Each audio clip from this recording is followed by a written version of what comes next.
Hey, how's it going? Today I'd like to talk a little bit about macro photography and in particular Canon SLR macro photography.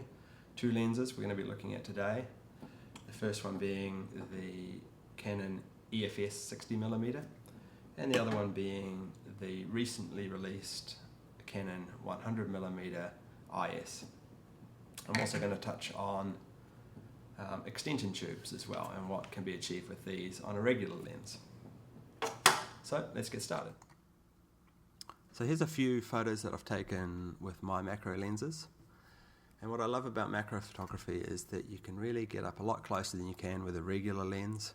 And you can really see the sort of detail, not only that you can't see with a regular lens, but you can't even see with a regular human eye. So it makes for some unique and really stunning photography. What we'll do is we'll start with the extension tubes. The extension tubes are a cheap alternative to a macro lens. At sort of $60 to $100 you can buy these, and really what they are is a tube with the electronics but with no lens, no glass. It's just air, and all it's doing is it's moving the focal point back on a regular lens so that they can focus closer. Of course, you lose the other end, you lose the infinity end. So where you've got the extension tube on, you don't want to be trying to take photos of anything too far away. But they do work very well and they're very easy to use. Just clip it on there and presto, you've got yourself a macro lens. For this exercise, I'm just going to be taking photos of Abe Lincoln's eyes as close as I can with each lens, and we'll compare the results. So let's start with a 105mm lens at its closest point. This is how close I can get in. And if I add the extension tube, you can see we jump a lot closer. Now onto the first macro lens, the EF-S 60mm macro, Canon's cheapest macro lens at just over $400. I've had this lens since it was released in 2006, and it's a great little lens. It's pretty simple, has a focus manual and autofocus button and focus window, and that's about it.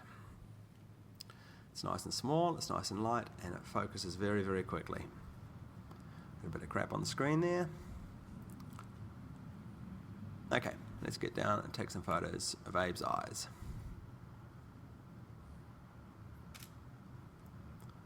Right away, you can see how much closer we get with the genuine micro lens. If we go back and compare it with that 105 with the extension tube, you can see the difference. You get right in there. Now, of course, not everyone realizes that you can actually put the extension tube on macro lenses as well. So you can take a regular macro lens that gets in nice and close, and you can put the extension tube on there and get even closer.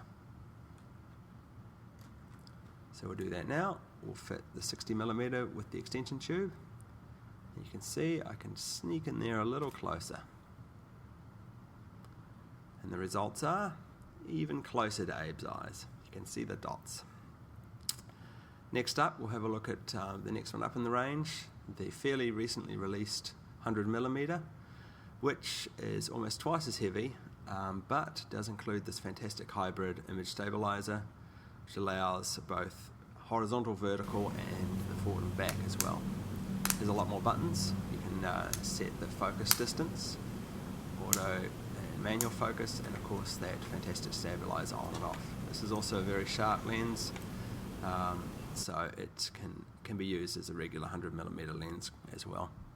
So right off the bat, you can see it's nice and close, and you can add an extension tube to it. And just for reference, we'll have a look at the original 60mm, and of course the 60mm with the extension tube, which actually works out to be the closest of the two. And if we compare the sizes of them all, as you can see them here, the 60mm is so much smaller.